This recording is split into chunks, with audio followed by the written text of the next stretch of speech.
कमलेश जी, आपके लिए शायरी है, जरा ध्यान से सुनिएगा।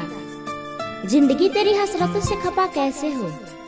कमलेश जी, जिंदगी तेरी हसरतों से खपा कैसे हो, तुझे भूल जाने की ये खता कैसे हो। रूह बनकर समा गए हो मुझ में, तो रूह से फिर जिस्म जुदा कैसे हो। फिक्र तेरी है मुझे, इसमें कोई शक नहीं। कमलेश जी, फिक्र तेरी है मुझे, इसमें कोई शक नहीं। तुझे कोई और देखे, ये किसी का हक नहीं।